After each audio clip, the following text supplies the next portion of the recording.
lots of massaging, lots of physical motion, taking their joints through the motions, helping them regain their strength in their legs, exercises in their legs, arms, whatever, shoulders, if they had shrapnel wounds in areas where they had stiff joints, we helped them work it out.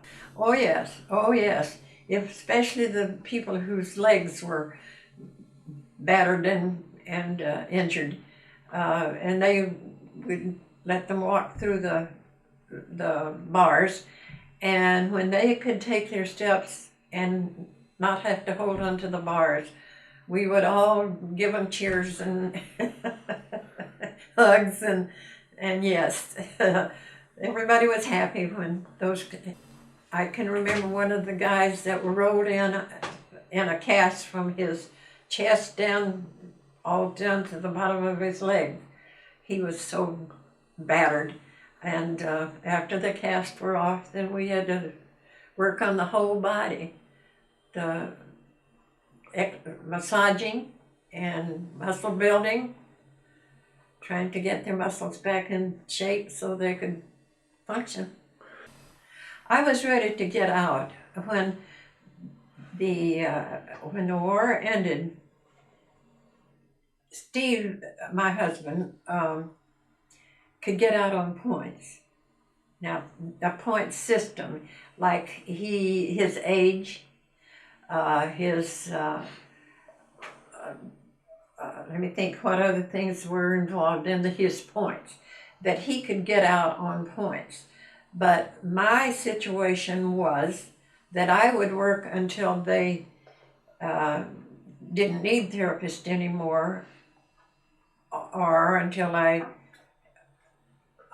don't know how long people stayed in after that. I didn't, but Steve said to me, he called me from his, where he was stationed in El Paso, where I was out in Palm Springs. And he called and said, if we got married, you could get out. Married ladies could get out, but single people couldn't. And he said, you could get out then, and then I could come home after he did. You know, he got out first, of course. But that's what happened. We met in Phoenix, Arizona, had our wedding ceremony, got us a minister in a church, went and met this church and got married. And then he got on the train and came back to El Paso after one night. And I went back to Palm Springs, and I went and began to turn in my desire, or my papers, whatever it took to get out of the service. And that was in September, and I got out in November. Well, I think I must have looked on them as trying to help this person through whatever that they had wrong with them. I can kind of remember of especially one of the prisoners of war. He was just a special man. I've always wondered about his life. His wife came out to see him, and I've thought about how sad it was that he had to go through that, and I wondered how he recovered, and if he really recovered then completely, and all those things. Yeah, you do have those that you wondered what happened to them after they left, whether they would be shell-shocked and things that no one could cure there. You're right. Oh, well, I have this piece of material that when I was at Las Vegas and the boys at the gun I'm going to zoom in on it. Well, you can keep talking. The boys at the gunnery school was in one plane that had guns on it. And this was over the desert of Las Vegas. There was a little plane, and I have no idea how far away it was from the big plane where the guys were shooting. But their guns had bullets that had different colors. And this piece of material Oh, this was is coming say, up good. 72 by 40, let's say, or 54 maybe. Anyway, this piece of material was pulled behind a small plane.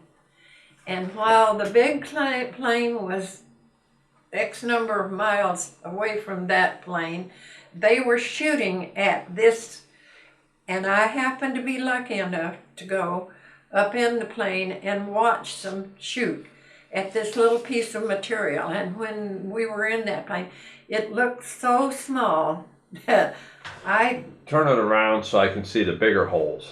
Okay. There we go. There we go. I couldn't see how they could possibly be able to hit it with their targets. But these have dots on them that are colored to the color of the bullet they were shooting. So when this was taken down, after the boys came back in the plane, the pilot brought them back, then they could check it to see how many times their particular color, how many times they were able to hit this piece of material. And I could have brought home a dozen of these or any number because they just threw them away. But somehow I felt like it would make a good souvenir. So I brought it home, and I was going to make a tablecloth out of it, so that's why it's fringed. It wasn't fringed when it was in the air. So when your military days were over, you and your husband came to Iowa Falls in 1945? Yes. And you've been here ever since? I've been here ever since. Yeah. Okay. And that was 60, years ago? And what did you do when you were in Iowa Falls? I just kind of, there again, I don't know that I wasn't used to winters like this. I had been in Las Vegas and Palm Springs, which of course were anything but snow. And I came into the city, into Iowa Falls, in a snowstorm, just about like we're having this winter.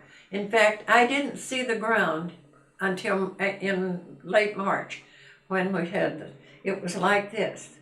One snowstorm after another, that whole first year I was here, winter. And I just never had been used to such a thing. So I thought the snow was pretty when I first saw it, and I soon learned that it was more treacherous than pretty. So then Dr. Bob and Dr. Bill opened up their office when they got out of the service, and they needed help in their office. So they asked me if I wanted to come, and I accepted their patients coming in, and worked at the desk and worked back in with Bill and Bob, and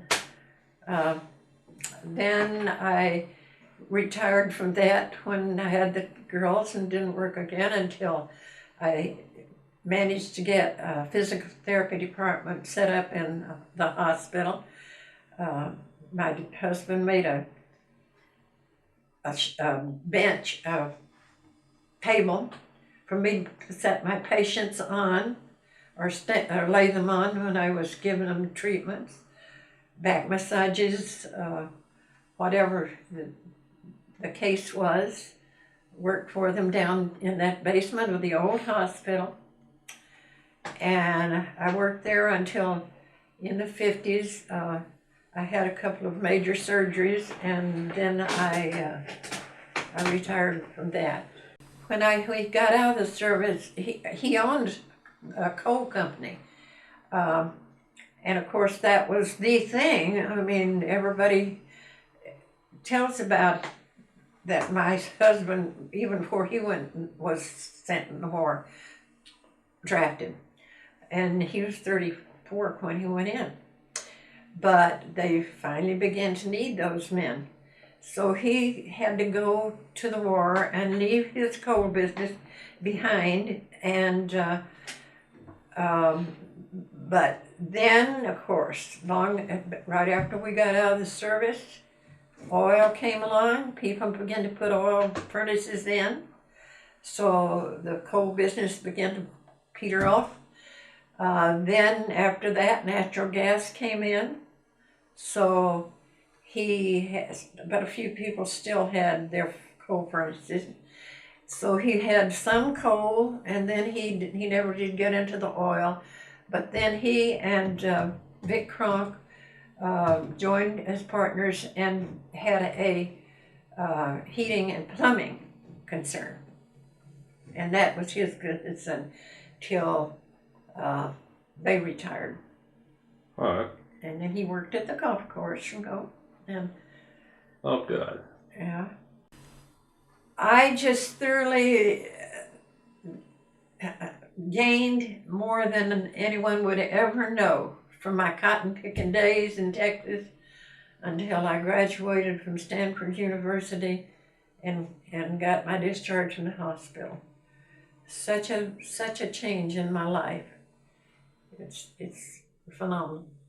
It so happens that Steve and I have been in every state in the Union except Hawaii after I got out. From being a little cotton picker and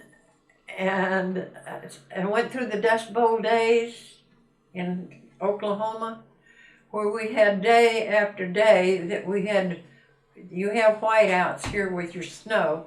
We had dust outs there where you couldn't see anything for a whole, it was as bad as the fog. You couldn't see for the dust blowing from day to day to day during the Dust Bowl days. And that was from 31 to, well, 35, 4 or 5. How about when the men walked on the moon? I couldn't figure out which was the most wonderful thing, whether putting him there or being able to see it happen. How could we possibly have what it takes to do either one? What we've gained since I was 7, when I started school at age 7, to the man on the moon, and now all the technology we have with the computers, and I can't imagine what's going to happen in the next 20, 30 years. These little cell phones we have that can, one little 4-inch, 5-inch thing that can have all those things inside on these discs or whatever they are. I don't even know the terminologies for this age. Thank you very much. It was a pleasure.